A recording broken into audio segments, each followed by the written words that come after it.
Félicien Moulopoué de la RD Congo 1B. Confession d'un ex-sataniste 1B. Ma rencontre avec les sorciers. Quelques mois plus tard, j'ai commencé à avoir des problèmes avec mon père, ce qui m'a tellement irrité que j'ai eu des problèmes avec le monde invisible, car les 10 lois stipulaient que je ne devais pas me mettre en colère. Dans mon enfance, je détestais les sorciers. Il arriva un jour que la présidente de notre paroisse Notre-Dame Fatima voulut tuer un garçon qui servait dans la chorale des enfants. J'ai été informé par des démons, et la nuit même où cet homme était censé exécuter le garçon qui était son propre fils, je l'ai arrêté. Il ne pouvait rien faire contre moi car son pouvoir était inférieur au mien. En fait, il n'était qu'un sorcier et j'étais un sataniste. Cet homme qui était le président de notre paroisse et le chef des sorciers a commencé à me détester.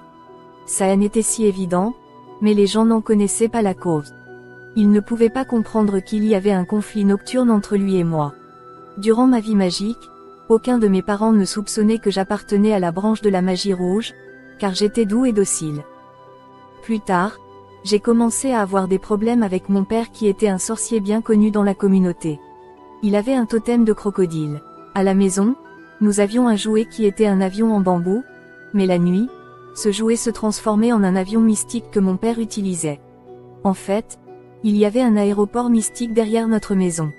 Notre conflit a commencé lorsque mon père ne pouvait plus quitter son corps pour voyager vers le monde spirituel. Mon démon l'empêchait de monter à bord de son avion mystique, je n'étais donc plus tolérée chez moi. Un jour après l'école, je suis rentrée chez moi et j'ai découvert que mon père avait brûlé mes vêtements parce que ma présence le rendait malade. J'ai donc dû quitter sa maison. Après ce malentendu entre mon père et moi, je me suis mis en colère et cette colère a grandement perturbé le monde invisible. Puis la reine Farida m'a convoqué par téléphone mystique, et quand je suis allée à sa rencontre, elle m'a rappelé ma transgression et m'a fait savoir qu'elle n'était pas contente de moi. Et pour apaiser sa colère, elle m'a demandé de sacrifier le bébé que ma belle-mère avait eu avec mon père. Ce sacrifice devait calmer la colère de cette reine démoniaque. Alors la reine m'a demandé de rendre visite à mon maître, le prêtre de l'église catholique, afin de payer pour ma transgression. Lorsque je suis arrivée chez le curé de la ville de Dolisie, ce dernier m'a reçu à bras ouverts, mais lui seul a été déçu car j'avais enfreint une des 10 lois. Le curé m'a dit que pour implorer la grâce du grand maître, Satan, je devais faire une neuvaine, c'est-à-dire 9 jours de jeûne sans manger ni boire dans la paroisse. Après cela, j'ai encore dû sacrifier 9 enfants au diable. Dès que les 9 jours de jeûne furent accomplis, le prêtre m'invita dans ses quartiers pour voir ce qu'il fallait faire. Je veux m'aider à sacrifier ces enfants à Satan. Ensuite, le prêtre a créé une organisation caritative pour la distribution de nourriture et de fournitures aux enfants de 2 à 12 ans, comme c'est la coutume dans les églises catholiques. Ainsi, tous les lundis, nous distribuions de la nourriture aux enfants, du riz, du sucre, du lait de soja. Pendant que les enfants étaient alignés, j'ai dû poser ma main droite sur la tête de l'enfant qui sera la prochaine victime. En conséquence, 9 de ces enfants sont morts au fil du temps. Je regrette d'avoir tué des enfants innocents. Il faut comprendre que derrière les nombreuses organisations caritatives de l'Église catholique, il y a des sacrifices humains. Je vous conseille de ne jamais permettre aux catholiques d'organiser un service funéraire pour un membre de votre famille. En effet, lors de cette messe, le prêtre asperge d'eau bénite le cercueil pour capturer l'âme du défunt. Et l'eau bénite ainsi aspergée se transforme en un immense fleuve dans lequel l'âme du mort est engluée.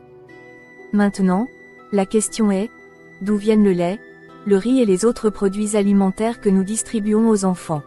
La réponse devrait nous faire réfléchir.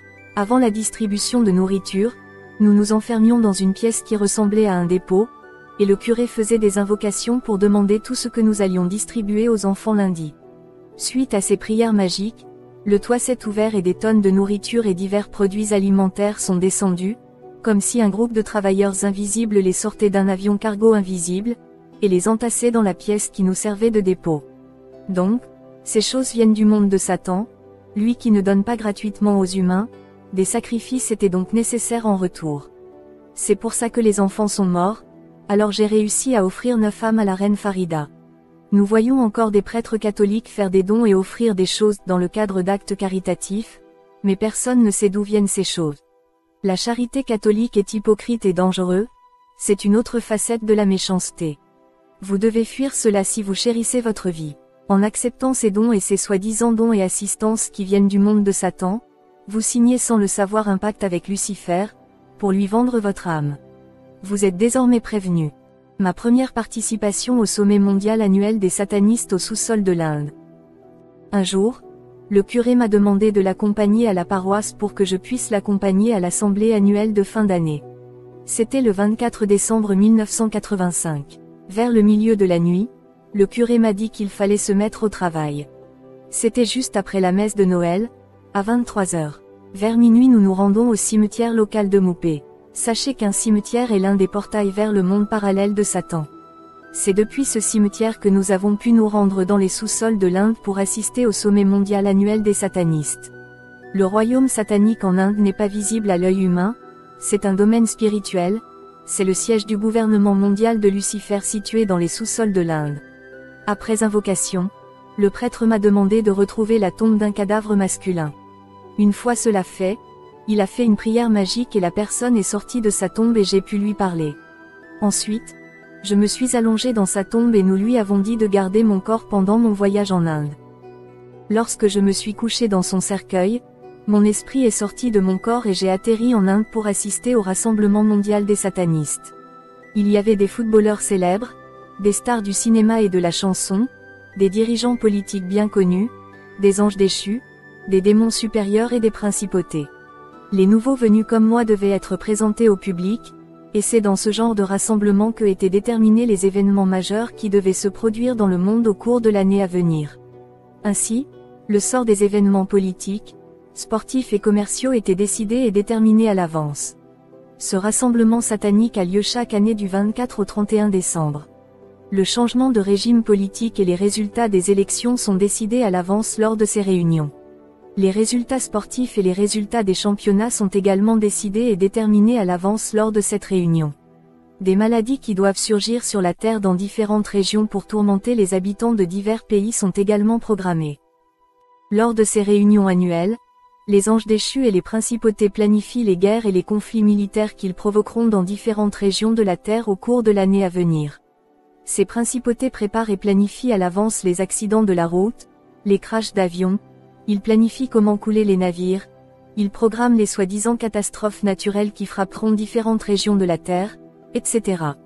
Les événements majeurs et mondiaux, préjudiciables à l'humanité et favorables au royaume des ténèbres, qui se produiront sur la Terre au cours de la nouvelle année, sont décidés et programmés à l'avance par les principautés et les anges déchus, tandis que le monde entier reste en festivité en criant « Joyeux Noël et bonne année », au lieu d'être en prière. Lors de ces rassemblements, le choix des présidents des différents pays du monde est décidé. C'est lors de cette rencontre que j'ai pris conscience du changement de régime politique qui allait avoir lieu dans mon pays, parce que j'ai vu les anges déchus et les principautés décider de l'arrivée de la démocratie dans mon pays et de la dévaluation du franc CFA. Dans ce rassemblement de satanistes et de démons, nous avons également discuté de la guerre en Angola. Nous avons décidé d'envoyer des soldats invisibles pour continuer à aider le chef rebelle. Son armée était plus petite que celle du gouvernement officiel, mais il progressait quand même car il était aidé par les démons qui combattaient à ses côtés. Je conseillerais aux chrétiens de prier pour la paix dans leur pays. De nombreux conflits politiques et militaires sont décidés et programmés dans le monde invisible pour arrêter l'œuvre de Dieu. Le royaume des ténèbres se réserve le droit de dominer un pays qui a demandé l'aide de la Banque mondiale. L'épidémie de sida a également été évoquée.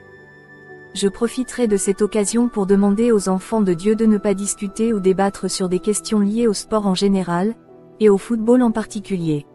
Laissez-moi vous conseiller de ne pas être fan d'une équipe de football. Les résultats des championnats de football et des tournois sportifs se décident dans le monde invisible, lors de ces rencontres de satanistes et de démons. Lors de ces réunions, il fut décidé que le Canada deviendrait un pays de travail et que le Japon se développerait scientifiquement et technologiquement. Après la réunion, les initiés nouvellement arrivés comme moi ont été emmenés dans une autre salle de réunion où nous devions recevoir des instructions, et dans cette salle, il y avait une statue de Jésus-Christ sur la croix.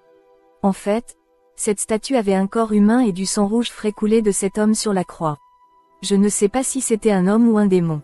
Cet homme sur la croix ressemblait à Jésus représenté sur les images de dévotion catholique. Nous avons présenté cet homme cloué sur la croix comme le chef des chrétiens, le Fils de Dieu adoré par les chrétiens. Notre hôte ne pouvait pas prononcer le nom de Jésus-Christ, car il est interdit de prononcer le nom de Jésus dans le monde de Satan. Puis il nous a incités à fouetter le faux Jésus qui était sur la croix, il nous a été demandé de soumettre cet homme sur la croix à des abus et des insultes, et nous avons été invités à le fouetter, à lui cracher dessus et à le frapper. Suite à ce traitement, cet homme sur la croix a commencé à saigner encore plus.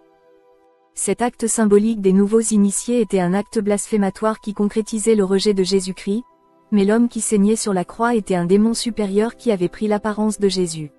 Et j'ai compris que l'image de l'homme sur la croix dans l'Église catholique n'était pas destinée à rappeler aux croyants la mort du Christ, mais plutôt à se moquer de lui. Avant de retourner sur terre, ils nous ont donné à chacun un tapis volant, un livre contenant 120 prières magiques, une corde avec une croix qui était un téléphone et un bâton que nous étions censés utiliser dans le combat spirituel. J'avais pour mission de sacrifier 3000 personnes en 20 ans, puis nous sommes retournés sur terre. Lorsque mon maître le prêtre quitta la ville, il me confia à un ange déchu connu sous le nom de Maître Bombard de Bombard. La grâce soit avec vous tous qui avez Jésus-Christ comme maître.